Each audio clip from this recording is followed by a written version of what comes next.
Well, thank you. Good evening. If I may begin by saying how honored I am to be standing here with two former Iowa caucus winners, governor, senator, and how honored I am to be talking with all of you. You know, I'm not a political insider. I haven't spent my lifetime running for office.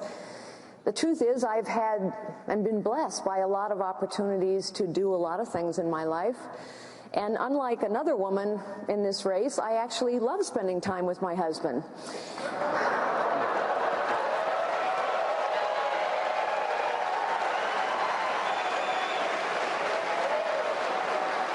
I'm standing here because I think we have to restore a citizen government in this country. I think we have to end crony capitalism.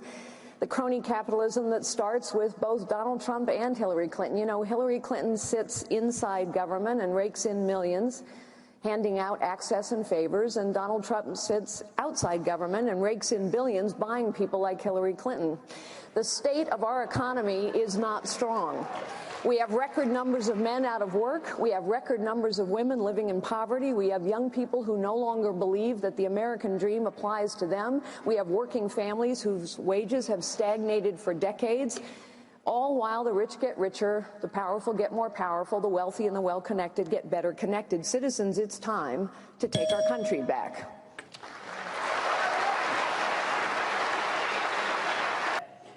To you, Ms. Fiorina, how do you see America's role in the world today?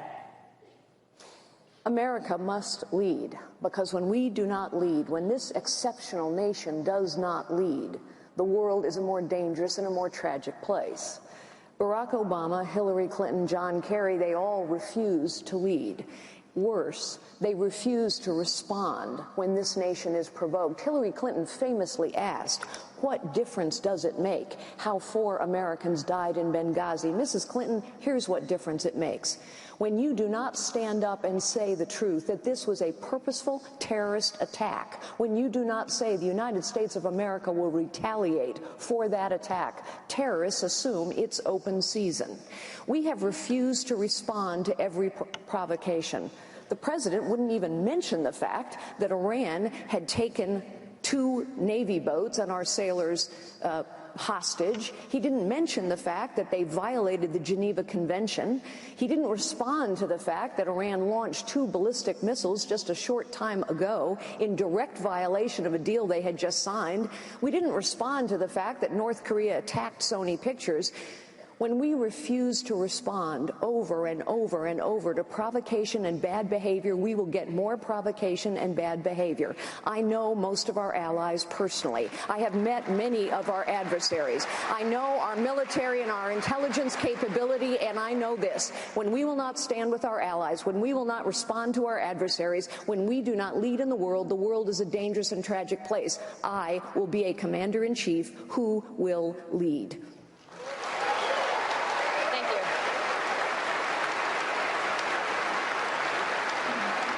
Ms. Fiorina, nearly 600 women say they were attacked in a German city on New Year's Eve by men of Arab or North African descent, and 45% of those alleged attacks were sexual assaults.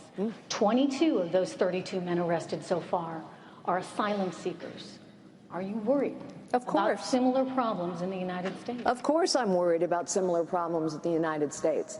We cannot allow refugees to enter this country unless we can adequately vet them, and we know we can't. Therefore, we should stop allowing refugees into this country. And by the way, we do not need to be lectured about why we're angry and frustrated and fearful, because we've had an illegal immigration problem in this country for 25 years. And we have every right to be frustrated about the fact that politicians stand up in election after election after election and promise us to fix the problem, and yet it has never been fixed. I offer leadership that understands that actions speak louder than words, that results count. We must secure our border. We must fix our broken immigration system. We must enforce a pro-American immigration system that serves our interests, not the rest of the world's. I understand what it takes to translate goals into results, and that is what I will do as the President of the United States.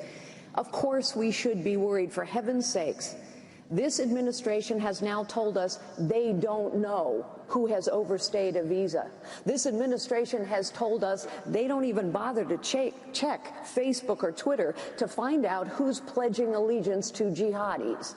We can do better than this, citizens. We need to take our country back.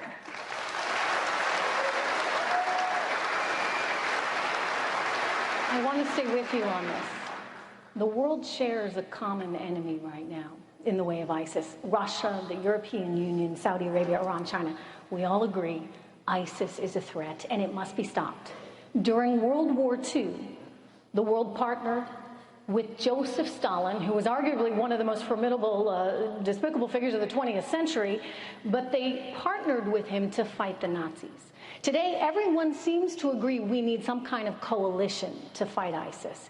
Do you agree with that? And if so, would your coalition include possibly Russia and Iran? We need to be very clear-eyed now about who are our allies and who are our adversaries. In the fight against ISIS, Saudi Arabia is our ally. Iran is our adversary. And despite Donald Trump's bromance with Vladimir Putin and Russia are our adversary. We cannot outsource leadership in the Middle East to Iran and Russia. We must stand and lead. The Kuwaitis, the Jordanians, the Saudis, the Egyptians, the Bahrainis, the Emiratis, the Kurds. I know virtually all of these nations and their leaders, and they have asked us for very specific kinds of support: bombs, materiel, arms, intelligence. We are not providing any of it today. I will provide all of it. We have allies who will stand up and help us deny ISIS territory, which is what we must do to defeat them. We must deny them territory. They will help us do this. And yes, we need a coalition, but only the United States of America can lead such a coalition. I will lead it, but we must be clear-eyed through this fight. Iran is our adversary. Russia is our adversary. We can never outsource our leadership. Only the United States of America can lead to defeat ISIS. I will.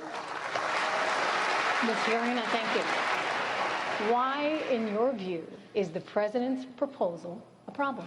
Oh, it's a problem for so many reasons. First of all, it is yet another lawless executive order. You see, he doesn't like the fact that Congress has rejected his ideas twice on a bipartisan basis, so he's decided he just gets to override them. Sorry, Mr. President, not the way the Constitution works.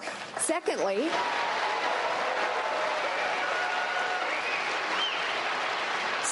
he basically admitted in that speech that he hasn't been paying much attention to enforcing the laws we have. He said, gee, we need a few more FBI agents. That would have helped perhaps stop a tragedy here in South Carolina with Dylan Roof, a guy who clearly never should have been sold a gun. In other words, Mr. President, you're right. We need to enforce the laws we have. Let's enforce the laws we have. There are criminals running around with guns who shouldn't have them. We don't prosecute any of them. Less than 1%. But I want to go back to the technology issue for a moment, if I may, as well, because in this regard, I disagree with Senator Santorum. Look, I come from the technology industry, and I can tell you there is one thing that bureaucracies don't know how to do. They do not know how to innovate. We have come 7 generations of technology since 2011. We have bureaucracies that are incapable of bringing in that innovation. So, yes, there's some very specific things that we should ask the private sector to help us with, including making sure we have the latest and greatest in algorithms to search through all these databases so that we find terrorists before they attack us, not after it's too late. And finally, we need a president who understands technology in the Oval Office. Mrs. Clinton, actually, you cannot wipe a server with a towel.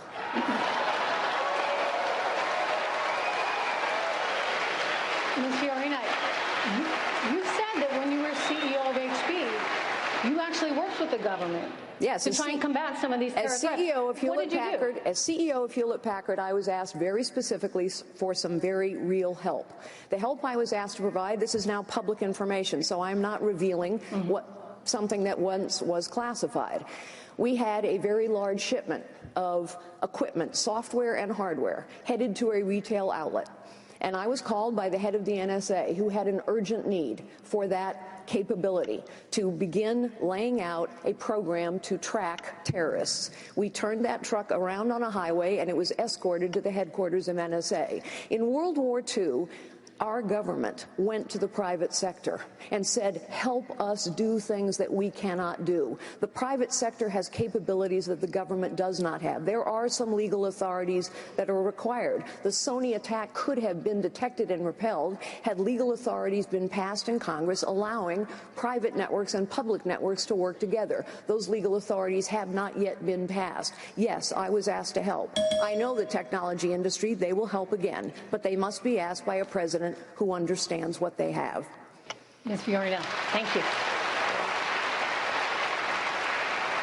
Today, the middle class represents about 50% of the U.S. population, down from about 61% back in 1971. That's according to Pew Research. The same research reveals a widening income gap in America, the rich getting richer and the poor getting poorer. What will you do to strengthen middle class that is no longer the majority? For decades, the professional political class of both parties has been talking about the middle class. For decades, Republicans in particular have been talking about reducing the size and scope of government, spending less money, reducing the complexity. And yet, for 40 years, the government has gotten bigger and more expensive. We now have a 75,000-plus page tax code, although politicians have run for office for decades promising reform.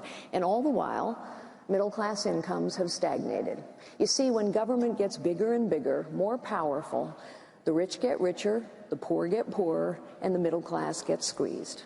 We need to understand who the job creators are in this country, because we need more jobs to grow the middle class and to grow the wages of the middle class. Who creates jobs?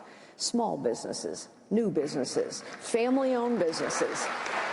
They create two-thirds of the new jobs in this country, and they employ half the people. I started out typing for a 9-person real estate firm. My husband, Frank, started out driving a tow truck for a family-owned auto body shop, and we are crushing small businesses and destroying the middle class. So here's my blueprint to take back America. Let us first actually reform the tax code from 73,000 pages down to 3. There's a 20-year-old plan to do exactly that. And then let us begin piece by piece to focus on every single dollar the government spends so that we will spend less overall and still have enough for our priorities. And that requires the government to budget the way you do at home. Examine every dollar, cut any dollar, move any dollar. The fancy term for that is zero-based budgeting, but I call it common sense. Citizens, we got to take our country back. Thank you, Ms. Fiorina. Fiorina.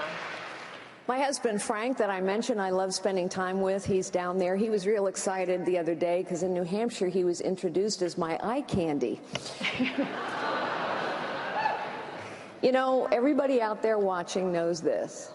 You cannot wait to see the debate between me and Hillary Clinton. You would pay to see that fight. And that's because you know I will win. And that's important. We got to start by beating Hillary Clinton. All of my life, I have been told to sit down and be quiet. Settle. Settle. Don't challenge the system.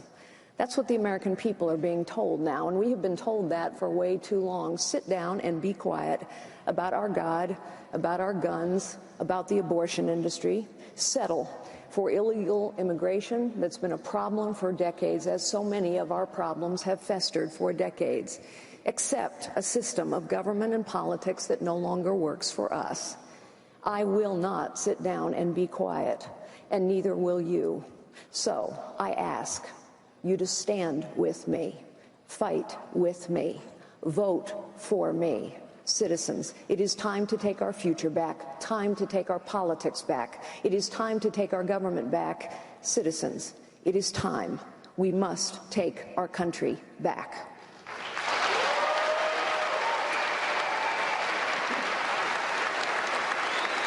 of all the candidates. Thank you. That does it, everyone, for the first debate right here in North Charleston. In just about 2 hours from now, at 9 p.m. Eastern, 7 more candidates are going to be taking to this stage. Right now, though, special coverage of the Republican presidential debate continues right here on Fox Business. Go.